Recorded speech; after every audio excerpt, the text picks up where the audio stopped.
खंडहर और झोपड़ियों से बना एक देश जो गरीबी, भूखमरी और लाचारी से युक्त था। खाने के लिए रोटी और पीने के लिए साफ पानी नहीं था। इस देश के एक साधारण से दिखने वाले आदमी ने इस देश को जमीन से आसमान पर पहुंचा दिया।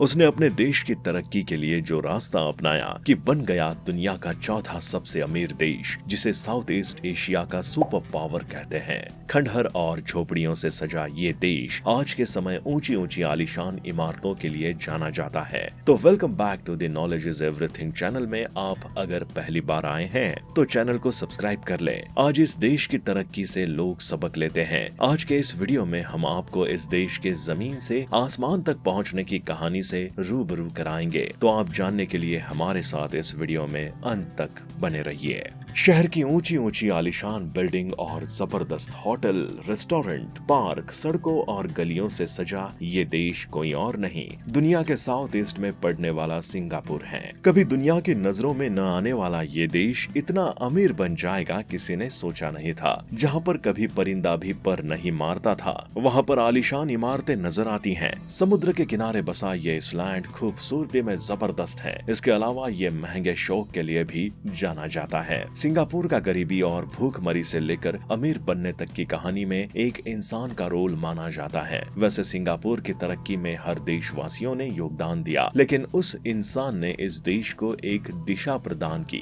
जिसके दम पर सिंगापुर आज दुनिया की नजरों में एक अमीर देश बन गया है। अगर इस देश के आकार की बात करें तो वैसे ये छोटा है, लेकिन इसके कारनामे बहुत बड़े हैं, क्योंकि इसने अपने से बड़े आकार वाले देशों को भी पीछे छोड़ दिया है। जब इसके इतिहास पर नजर डालते हैं तो पता चलता है कि दुनिया की एक ऐसी कंपनी जिसका साम्राज्य दुनिया के 20% से भी ज्यादा लोगों पर था। इसका मतलब ये कंपनी सैकड़ों देशों पर अपना अधिकार जमाती थी। इसका काम समुद्र के रास्ते से कई देशों से बिजनेस करना और फायदा कमाना था। कंपनी के नाम से आप जान गए होंगे कि इस कंपनी ने भारत जैसे बड़े देशों पर अधिकार जमाया और व्यापार करके पैसे कमाए। अगर हम इसके बिजनेस प्रोडक्ट की बात करें तो ईस्ट इंडिया कंपनी चीन की चाय का सबसे ज्यादा व्यापार करती थी। ये व्यापार समुद्र के व्यापारिक रास्ते से होता था, जिसे स्ट्रेट ऑफ मलक्का कहते हैं। बता दें, ईस्ट इंडिया कंपनी अपने भारी भरकम जहाजों को इसी रास्ते से ब्रिटेन यानी अपने देश ले जाती थी। लेकिन इस रास्ते में एक बहुत बड़ी चुनौती इस कंपनी के लिए थी। वो था बंदरगाह, जो इस रास्ते में बिल्कुल नहीं बना था। इस समस्या के समाधान के लिए इस कंपनी के सर थॉमस रफेल ने एक छोटे से आइलैंड पर एक पोर्ट बनाया, और ये आइलैंड सिंगापुर था, जो अतीत का सिंगापुर कहा जाता था। ये पोर्ट व्यापार के लिए बहुत इम्पोर्टेंट था, क्योंकि ये टैक्स फ्री था। धीरे धीरे इस पोर्ट से दुनिया के बाकी हिस्सों को जोड़ दिया गया और हजारों जहाज इस पोर्ट से होकर गुजरने लगे। कुछ सालों के बाद 1967 में ये आइलैंड ब्रिटिश कॉलोनी का हिस्सा बन गया। सिंगापुर उस वक्त पूरी तरह से गरीबी और भूखमरी से जकड़ा हुआ था। लोगों के पास खाना, घर और साफ पानी तक नहीं था। अपनी भूख को शांत करने के लिए लोग नशा करते थे। इसके अलावा खाने के लिए एक दूसरे की जान ले लेते थे।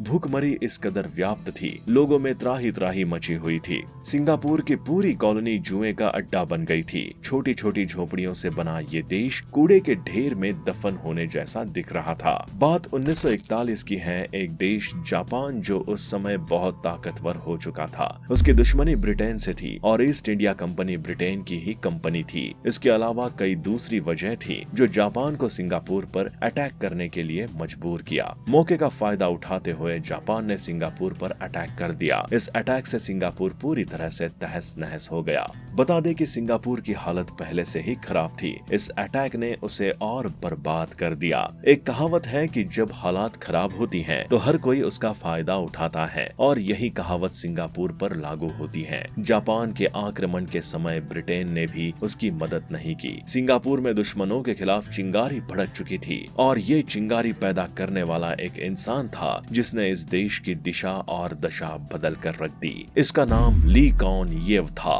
साधारण साधारण से दिखने वाले इस इंसान ने सिंगापुर को बदलने की कसम खा रखी थी। वैसे ये पेशे से वकील थे। अपनी शुरू की राजनीति में इन्होंने एक पार्टी बनाई जिसका नाम पीपल्स एक्शन पार्टी था। इस पार्टी ने कुछ साल में ही देश में एक मुकाम हासिल कर लिया था। अपनी पहचान के दम पर ली कुआन येव ने मलाया के प्रधानमंत्री का पद हासिल कर लिया। बता दें कि मलाया, जिसे आज का मलेशिया और सिंगापुर कहा जाता है, ली के प्रधानमंत्री बनने के कुछ साल बाद मलाया में धर्म को लेकर दंगे भड़क गए और ये दंगे इतने खराब हो गए कि ली असहाय हो गए और ये देश दो देशों मलेशिया और सिंगापुर में डिवाइड हो गया। डिवाइड होने के बाद सिंगापुर बेकारी और गरीबी से जूझ रहा था, जिसकी हालत को देखकर ली कुआन येव ने ठान लिया कि इस देश को बदलकर ऊंचाई पर ले जाएंगे और इसे दुनिया का अमीर देश बनाएंगे।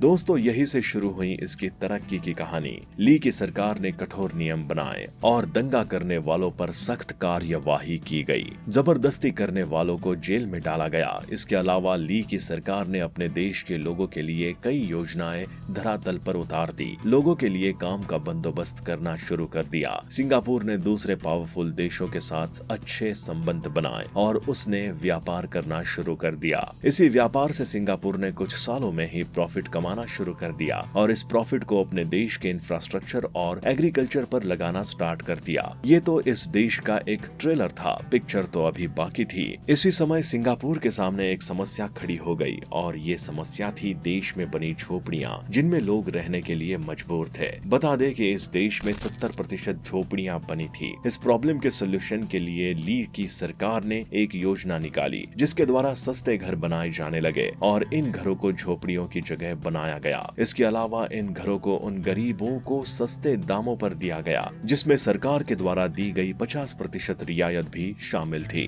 आज के समय सिंगापुर की 80% आबादी इन घरों में रहती है। दूसरी तरफ सिंगापुर ने अपने लोगों के लिए काम की व्यवस्था पर ध्यान दिया। इसके लिए ली की गवर्नमेंट ने दूसरे देशों से इन्वेस्टमेंट लाना चालू कर दिया। अपने देश की पॉलिसी और टैक्स छूट को कम करके इस देश ने कुछ सालों में ही दुनिया के देशों को आने पर मजबूर कर दिया और धीरे धीरे ये देश तरक्की के रास्ते पर चल पड़ा था। तरक्की तो इसने शुरू कर दी थी, बस इसे मुकाम हासिल करना था। 10 सालों में ही ये देश दुनिया भर की कंपनियों के फैक्ट्री का ठिकाना बन गया। इसके बाद तो इस देश की ग्रोथ रेट 13% बढ़ गई और बेरोजगारी दर 0 हो गई। इसके बाद तो एक के बाद एक ताबड़तोड़ फैसले लेकर इस देश ने दुनिया को हैरान कर दिया।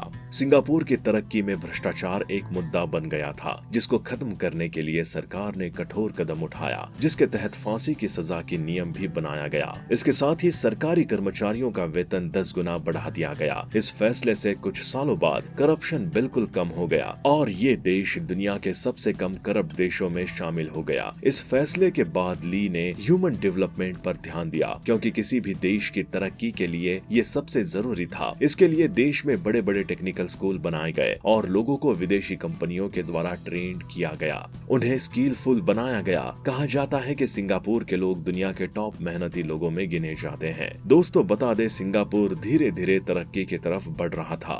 देश को हो रही अलग अलग क्षेत्रों से कमाई को ली की सरकार अपने देश पर खर्च कर रही थी। इसके लिए हेल्थ सेक्टर में हॉस्पिटल बनाना, दुनिया की सबसे बेहतरीन टेक्नोलॉजी हेल्थ सेक्टर में यूज करना तथा लोगों को सबसे सस्ती दर पर इलाज करवाना शामिल था। धीरे धीरे बड़े बड़े हॉस्पिटल बनने शुरू हो गए। इसके अलावा इस देश ने इंफ्रास्ट्रक्चर को मजबूत करना शुरू कर दिया, जिसमें आलीशान बिल्डिंग बनाना, मॉल्स बनाना, बड़े पुल और हाईवेज बनाना शामिल था। देखते ही देखते सिंगापुर ने इतनी तरक्की कर ली कि उसके पड़ोसी और दूसरे देश देखते रह गए। इतनी तेजी और मजबूती के साथ तरक्की करने वाला सिंगापुर चंद देशों में आता है। आज सिंगापुर के पास दुनिया की आलीशान बिल्डिंग और रेस्टोरेंट है। ये देश आज कई बड़े देशों के साथ बिजनेस करता है, जिसमें दुनिया की टॉप डील्स आती हैं। ये oil refinery, pharma, agriculture, technology और एजुकेशन में काफी आगे निकल चुका है। यहाँ का एजुकेशन लेवल इतना बड़ा है कि दुनिया के बड़े बड़े देश के स्टूडेंट यहाँ पढ़ने आते हैं। इसके अलावा इस देश ने हेल्थ सेक्टर में इतनी तरक्की कर ली है कि दुनिया के कोने कोने से लोग इलाज करवाने आते हैं। यहाँ पर दुनिया के टॉप सी पोर्ट में शामिल सबसे बड़ा सी पोर्ट भी है, जहाँ से सिंगापुर अपने प्रोडक्ट को दूसरे देशों को भेजता